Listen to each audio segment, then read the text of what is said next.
I declare closed the 2022 United Nations Conference to support implementation of a Sustainable Development Goal 14, conserve and sustainably use of the oceans, seas and marine resources for sustainable development.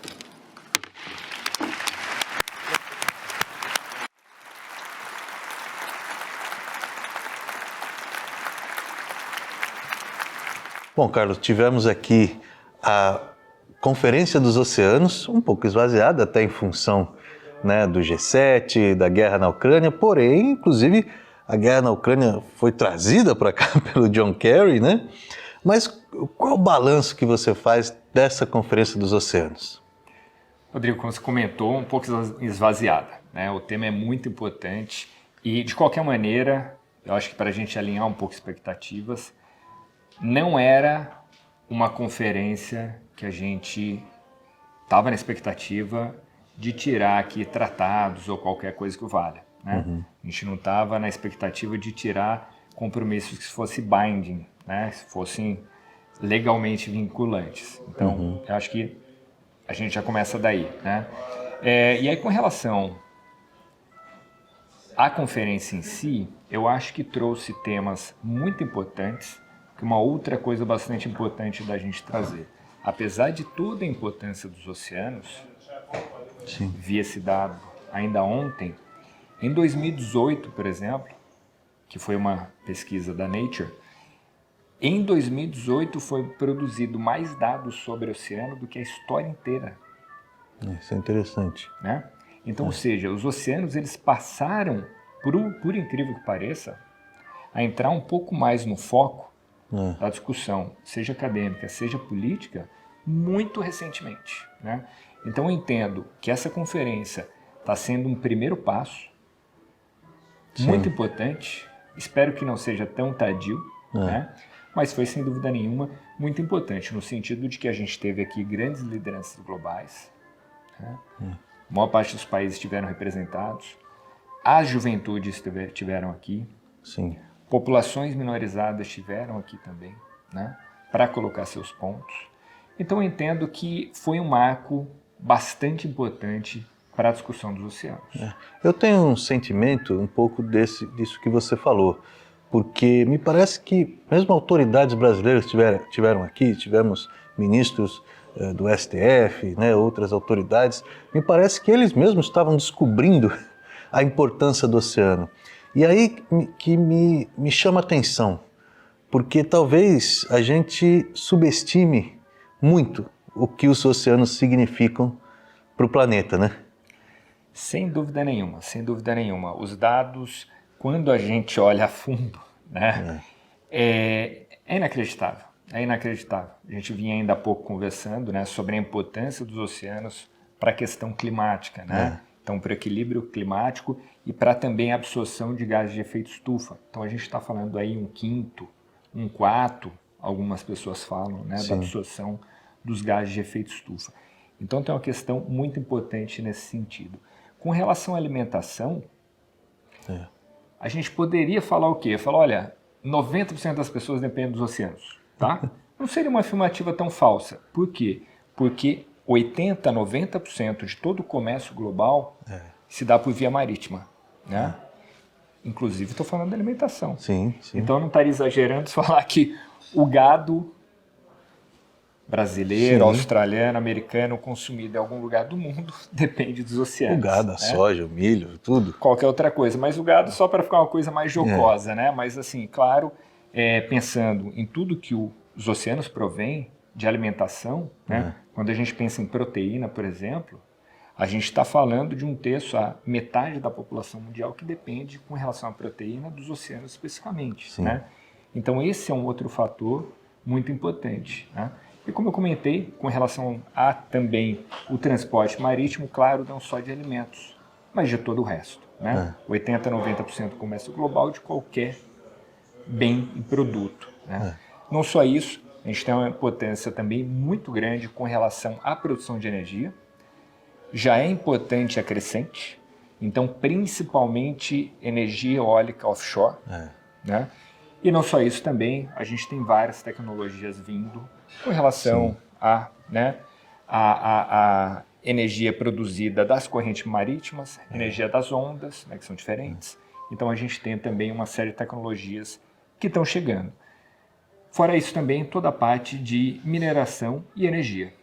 Então hoje, por exemplo, o Brasil ele é líder em petróleo do pré-sal, né? Principalmente, e ou offshore de toda maneira. Quase todo o petróleo brasileiro é offshore, né? Então o oceano ele é muito, muito, muito importante. Os oceanos são importantes e a gente de fato não dá a importância devida, mas nem de longe. E tem a questão do carbono, que bom, o dado que eu vi que 25% da captura de carbono é feito pelo oceano, por meio das algas, né? Que já é um número fantástico, né? É muito importante, mas há quem diga que é mais. Sem dúvida, sem dúvida. Tem gente que diz que é mais. E outra, quando um outro dado que eu vi recentemente foi com relação ao esfriamento da Terra, né, ao longo dos milênios. Então isso se deu basicamente por conta dos oceanos, né? Então tem uma importância, claro, histórica também bastante considerável. E aí entra na pergunta que eu ia fazer, que é do setor privado, porque nós estamos vendo aí um esforço muito grande do setor privado, patrocinado pelo setor financeiro, de descarbonização. Quando você tem ali um oceano de oportunidades de descarbonização e não está se dando a devida atenção. Como é que o setor privado tem entrado nessa agenda? Super importante. De novo, vamos trazer número aqui, sabe qual é o número? Vamos trazer números aqui. Se o setor de transporte marítimo fosse um país, seria o terceiro país mais emissor de gás de efeito estufa, né? Tá aí a importância. Acabamos de falar, 80%, 90% do transporte das cadeias globais se dá via marítima, né? Então, a gente tem essa importância que é enorme. Por isso, o Pacto Global, outras organizações também, mas vou focar aqui no Pacto Global, claro, a gente participou ativamente, inclusive lá no Brasil. O Pacto Global, ele estabeleceu então os princípios para o oceano sustentável. Tá? São 9 princípios e ali a gente busca então, foi na verdade um processo muito participativo, um processo que durou 3 anos pelo menos, discutindo com empresas, com sociedade civil, com governos, para estabelecer então quais seriam os princípios para um oceano saudável, pensando na relação com as empresas, né? Então a gente pensa ali uma parte, né, dos princípios, eles estão relacionados ao oceano saudável e produtividade, a outra parte está relacionada à governança e a última parte então relacionada a dados, né? E fora isso, que a gente estabeleceu ali também de maneira geral, foi que a gente entende como sendo 5 tipping points para os oceanos, né? Então, 5 coisas que a gente acha que tem que acontecer para a gente dar uma virada nesse jogo dos oceanos, né? Primeira, claro que não tem uma ordem, né? Mas primeira aqui na ordem da fala, né? Com relação, então, a gente estabelecer um transporte marítimo zero carbono. Tá?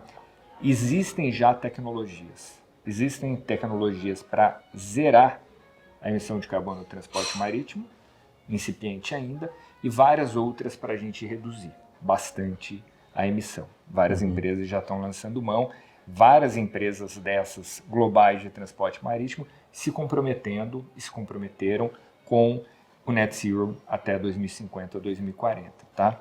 Então, primeiro é isso. Outro ponto é com relação a mapear os oceanos. Acabamos de falar que a gente não conhece os oceanos, né?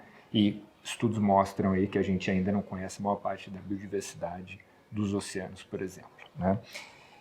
O terceiro ponto é com relação a rastreamento de toda a alimentação proveniente dos oceanos, né? Peixes, frutos do mar, etc, etc. Então isso também é essencial para a gente saber o que acontece, como acontece. A gente sabe, por exemplo, um dado que eu vi aí, não é nem tanta ciência, mais de um documentário, mas claro, baseado em dados científicos, que, por exemplo, para se pescar um atum do jeito que é feito hoje em dia, mata-se centenas de tubarões, né? Então, assim, um dado assustador. Então, a gente precisa entender de onde vem aquele atum, como ele foi pescado, né? A gente precisa ter esse conhecimento. Então, o terceiro é esse. O quarto é com relação a energias renováveis. A gente precisa reduzir as emissões. Sim. A gente sabe que quando a gente fala de um acúmulo, a gente está em 420 ppm, você que é um especialista aí de mudança do clima, 420 ppm de gás de efeito estufa na atmosfera. E a gente sabe que isso não apenas aquece a superfície terrestre, mas, por consequência, também a gente tem a acidificação dos oceanos. Sim, né? E o que mexe, claro, é nos oceanos como um todo, não só na biodiversidade, mas com relação também a correntes marítimas que mexe com, enfim, os oceanos como um todo, que pode mudar completamente a vida na Terra. E o quinto, que é então com relação ao lixo nos mares. Isso a gente tem que parar, isso é um absurdo, né? A gente não pode admitir de enviar lixo nos mares, né? Então isso a gente tem que parar de maneira urgente e definitiva. Então o que a gente fez foi estabelecer esses 9 princípios, assim como é o Pacto Global, uma instituição principiológica para que então as empresas possam se pautar. Só que interessante que desde o início desse trabalho, há 3 anos, foram lançados agora 168 empresas já, né? Nenhuma brasileira. A gente tem que correr com isso no Brasil, sem dúvida nenhuma. Mas o que é importante, que foi tão rica essa discussão, ou as discussões, que foram em várias partes do mundo, inclusive no Brasil, que ao longo desses 3 anos a gente foi soltando guias, né? Então guia, por exemplo, com relação a petróleo, né?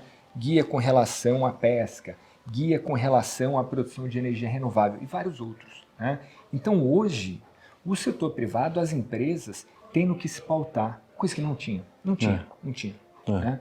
Então por isso a gente acha que agora a gente consegue avançar de maneira efetiva.